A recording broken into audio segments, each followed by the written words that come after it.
दीपो हरतु मे पापं दीपज्योति नमोऽस्तु ते शुभं करोतु कल्याणम् आरोग्यं सुखसम्पदम् देशबुद्धिविनाशाय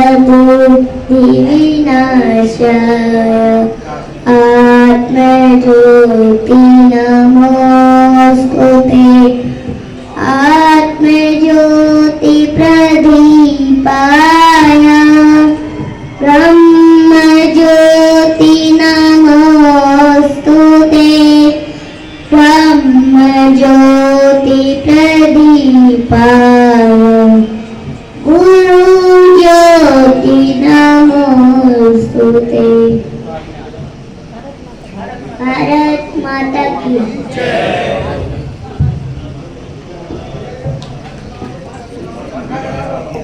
पंखा चला दीजिए।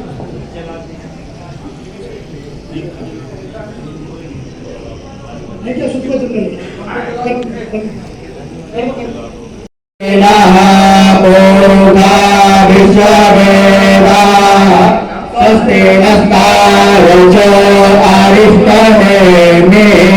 स्वस्ति नो बृहस्पतिर्दधातु प्रकटस्वामरुदः पुष्टिमादायः शुभं यावानो विदधे सुतगमयः अग्ने शिवा मानवः जोरक्षसो विश्वेणदेवा साधमन्ने भद्रं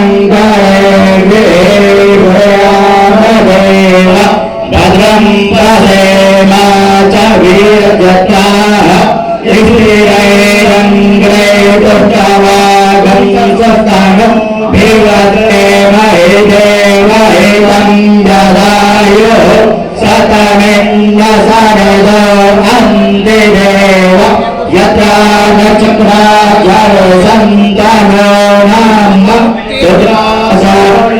पितरो भवन्ति मानो मध्याहिरिष्यतायुर्गन्तो अदितिरन्तरिक्षमदितिर्माता स पिता स पुत्रः विश्वे देवा अदिति पञ्चजन अदितिर्जातमदितिर्जनित्वं देव शान्तिरन्तरिक्षगं शान्ति पृथ्वी शान्तिरापः शान्तिरासदः शान्तिर्वनस्पतयः शान्तिर्विश्वे देवाः शान्ति ब्रह्म शान्ति सर्वगं शान्ति शान्तिरेव शान्ति सामा शान्तिरेवि यतो यतः समीहसे ततो नो अभयं गुरु सन्ना गुरुव्रताभ्यो भयं न पशुभ्यः विश्वानि देव सविदुरिदुरितानि पराशुव यदयान् तन्मयाशुव। हरिः ओम।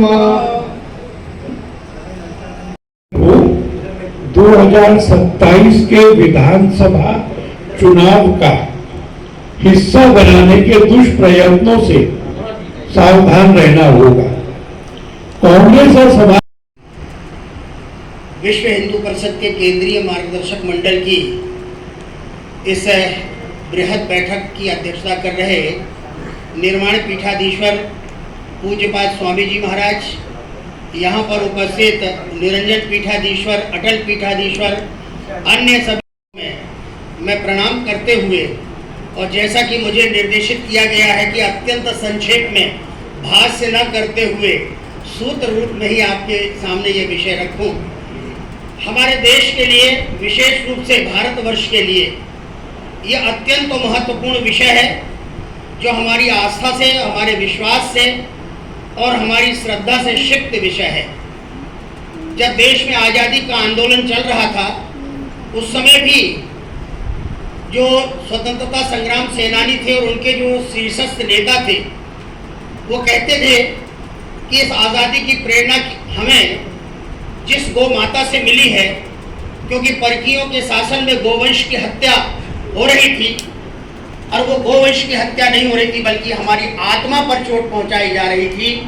इसलिए लोगों ने कहा कि भारत स्वतंत्र होगा तो स्वतंत्र भारत में सबसे पहले कोई काम हम करेंगे तो वो संपूर्ण गोवंश की हत्या पर पूर्ण प्रतिबंध लगाने वाला कानून बनाएंगे। कानून बनाना एक पक्ष है और आज भी हम कानून की मांग कर रहे हैं। कानून बन भी सकता है और बना भी है कानून, लेकिन कानून से गौ माता की रक्षा हो जाएगी यह विश्वास करना थोड़ा कठिन होता है। बहुत सारे कानून हैं इस देश में जो अपराधों को निर्मूल करने की प्रेरणा देते हैं, किंतु अपराध कभी कम होते नहीं हैं।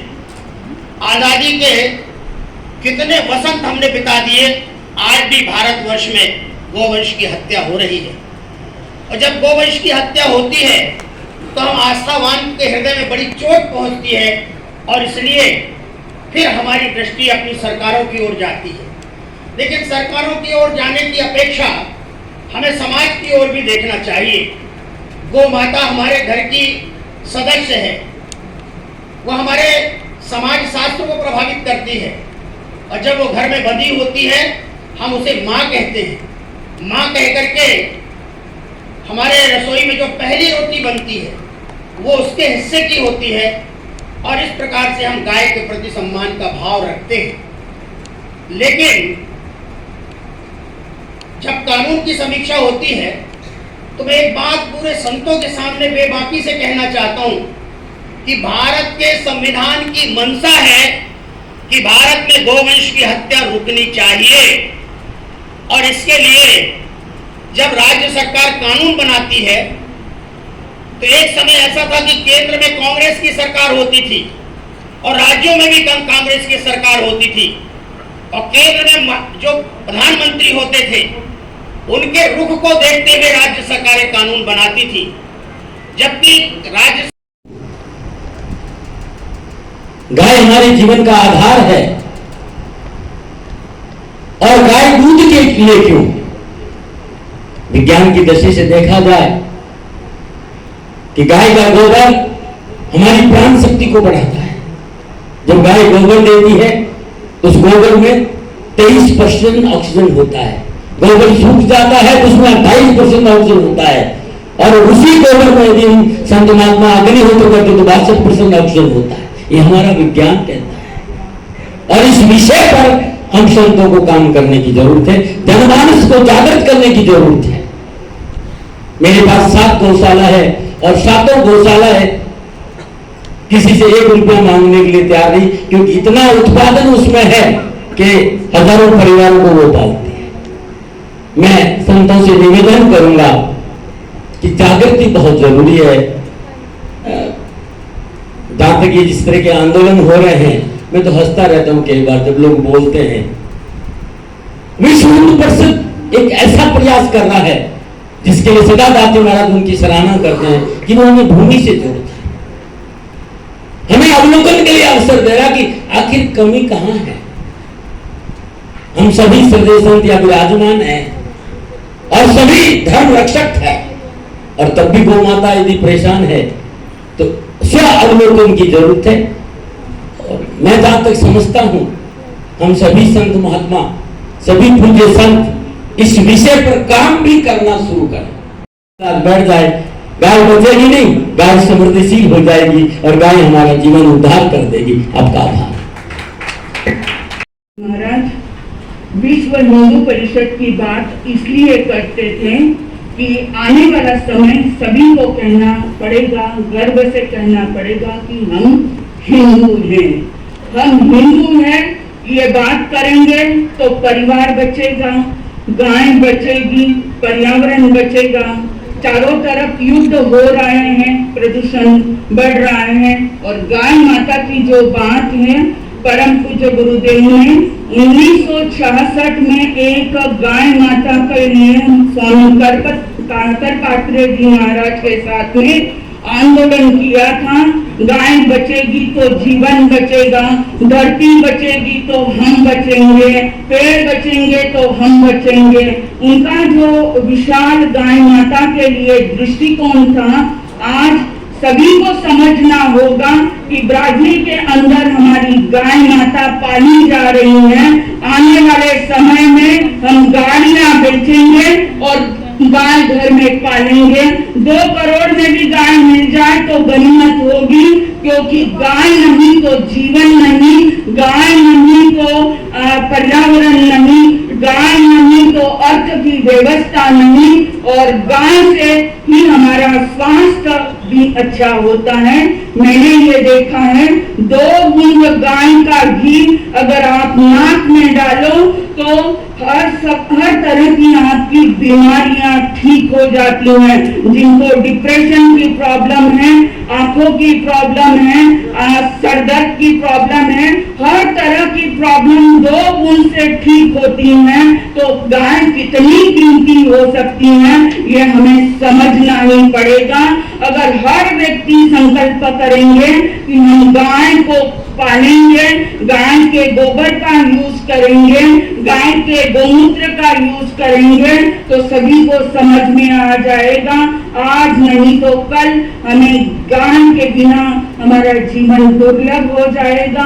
तो सभी को आवश्यकता है कि गौ माता का हम सिर्फ बातें करते हैं, कानून की बात करते हैं, विश्व माता की बात करते हैं, लेकिन जब काम प्रैक्टिकल करना शुरू कर देंगे तो विश्व माता बने बिना नहीं रह सकती हैं। इतना ही बोलते हुए ओम शांति शांति शांति। श्रीमद् भागवत की कथा हो, श्री राम कथा हो, मंदिरों के दीप हो, रंगोली हो, या जो भी कुछ हमारे धार्मिक उत्सव हैं, उसमें माताओं की ही भूमिका ज्यादा रहती है। आने वाली संतानें क्या ये कर सकेंगी? क्या हमने उनको इस तरह तैयार किया है? उस विषय में जब हम सोचते हैं तो मन में थोड़ा संशय पैदा होता है। दूसरी बात ये कि जिन्होंने इस तरह की सामग्री परोसी, अगर ऐसे लोग पुरस्कृत होंगे, अगर उनको पद्मश्री मिलेगी, पद्म विभूषण मिलेंगे, तो फिर समाज में क्या हम संदेश दे रहे हैं कि जो महिला पूरे समय ऐसे सीरियल की करता धरता है, जो कभी भारत की स्त्री ऐसी नहीं है कि वो 5-5, 6-6 लोगों के साथ संबंध बनाए और सबके लिए षड्यंत्र रचती रहे, पर रात दिन जो देखा जाता है, अगर 4 साल से लेके 14 साल का बच्चा हजारों बार वासनाओं के और हिंसा के दृश्यों को देखेगा तो न जाने कब वो हिंसा में प्रवृत्त हो जाएगा। इसलिए वो स्मरण दिलाना होगा कि यमराजों का मार्ग रोक सकती हो तुम चाहो तो सत्यवानों के प्राण ला सकती हो वापिस, तुम्हारी संकल्प की सिद्धि होती है तो राक्षसों के घर में भी भक्तराज प्रहलाद का प्रादुर्भाव हो जाता है, और तुम्हारे संकल्पों में शिथिलता होती है तो विश्वकर्मा जैसे ऋषि के घर में भी रावण जैसा दुर्दांत व्यक्ति पैदा हो जाता है। इसीलिए मनुष्यता की जो टकसाल है वो भगवती जगत जननी भी और मेरी अपनी जननी भी, तो उस मातृशक्ति को अपना स्वयं सिद्ध स्वरूप जागृत करना होगा। और अभी जो विषमताएं हैं, अभी जो भयंकर दृश्य सामने है कि माँ बहन की गाली देना, मैं तो ये भी सोच रही थी कि ये सभा आज निश्चित करे कि सरकार पर हम दबाव बनाए कि लव जिहाद की हम बहुत बातें करती हैं, दुखी होते हैं, हमारी बच्चियां टुकड़े टुकड़े करके जगह जगह फेंकी जा रही हैं। लव जिहाद के ऊपर कड़ा कानून बनना चाहिए, जिस तरह गौ माता की रक्षा के लिए कड़ा कानून होना चाहिए, इसी तरह लव जिहाद के ऊपर। दूसरा, क्या ये सभा ये निश्चित कर सकती है कि हम पुरुषों को ये संस्कार दें कि जब वो आपस में अहंकारों की लड़ाई लड़े, अपने ईगो की लड़ाई लड़ते हैं, तो वो माँ बहन को गाली क्यों देते हैं? भारत के पुरुष के मुख पर तकिया की तरह, तकिया कलाम होता है ना, आदत होती है, माँ बहन की गालियां मुख पर होती हैं।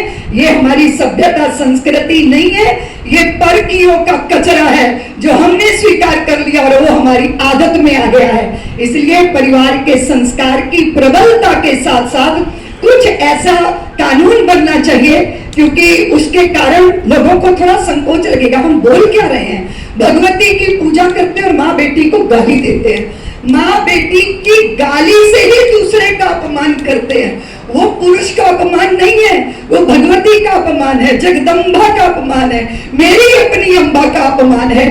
तो स्वयं अपने स्वाभिमान की प्रतिष्ठा और सामाजिक दृष्टि से नारी के सम्मान की प्रतिष्ठा, ये दोनों बहुत जरूरी है। मैंने बहुत विनम्रता से अपना विषय आपके बीच में रखा है। आप सब आत्मीय हैं, आप सब संवेदनशील हैं, आप संत महापुरुष हैं। मक्खन की तरह आपका हृदय द्रवित होता है, विषमताओं को देखकर आपको भी कष्ट होता है।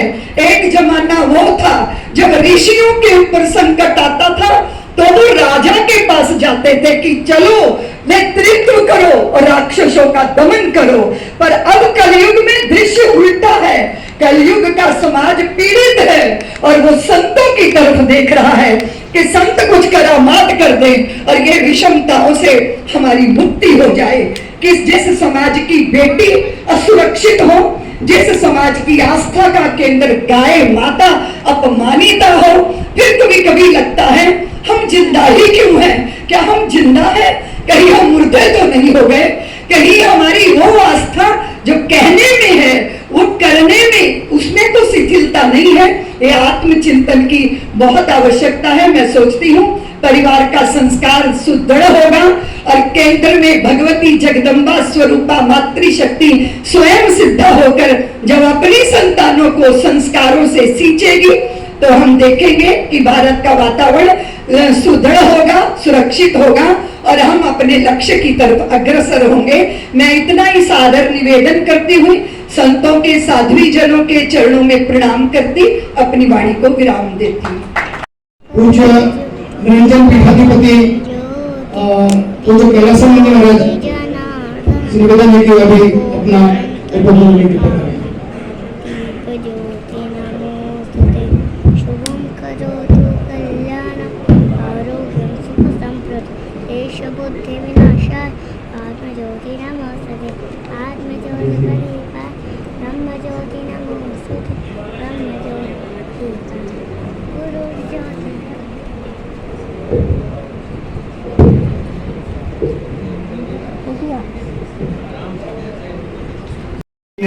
सुना परिवार प्रबोधन पर भी वार्ता हुई, गौ संरक्षण गौ संवर्धन पर भी हमने बहुत सारे महापुरुषों का अपने उद्गार श्रवण किए हम सबों ने। और यहाँ कुछ सभी संत भारत के अलग मठों के, परंपराओं के, दर्शन अखाड़ों के, स्वतंत्र मठों के, स्वतंत्र परंपराओं के आचार्य महंत, श्री महंत और सभी वरिष्ठ महापुरुष विद्यमान हैं। मुझे लगता है परिवार प्रबोधन क्योंकि माता पिता और गुरु इन तीनों का दायित्व, लेकिन उन 6 लाख गांव में से अधिक हमारे देश में मंच पर विराजमान परम श्रद्धेय जूना पीठाधीश्वर निरंजन पीठाधीश्वर महाराज श्री, जिन्होंने आपको एक अच्छा सुझाव दिया कि ग्रामीण स्तर पर संस्कारों को प्रदान करने का संस्थान होना चाहिए। ऐसे हमारे भारत पीठाधीश्वर शंकराचार्य जी और हमारे वैष्णवाचार्य जी, अन्य संत महात्मा भगवान नारायण दीपो हरतु मे पापं दीपज्योति नमोस्तुते शुभं करोतु कल्याणं सुखसंप्रदं देशभूति विनाशाय ज्योति नमोस्तुते आत्मज्योति प्रदीपाय ब्रह्मज्योति नमोस्तुते ब्रह्मज्योति प्रदीपाय गुरुज्योति नमोस्तुते। भारत माता की हरि ओम स्वस्ति न स्वस्ति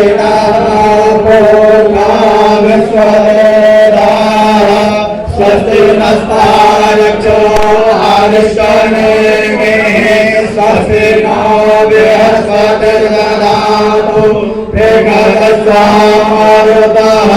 पुष्टिमातरः शुभं यावानो विदधे सुजन्मलः अग्निजिह्वामनवः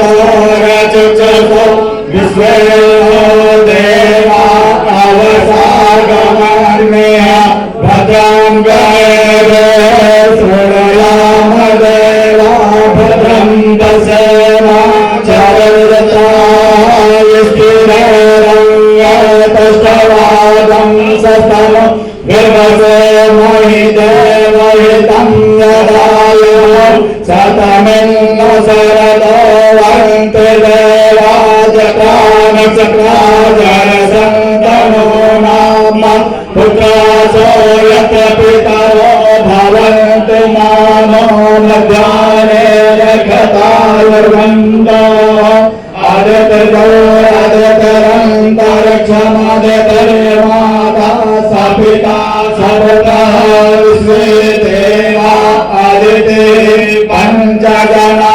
आदित्यजातमदित्यजनत्वम् द्यो शान्तिरन्तरिक्षगं शान्तिः पृथिवी शान्तिरापः शान्तिरोगदयः शान्तिः घनस्पतयः शान्तिर्देवाः शान्तिर्ब्रह्म शान्तिः सर्वं शान्तिः सामा शान्तिः सामा शान्तिरेभिः। अब दीप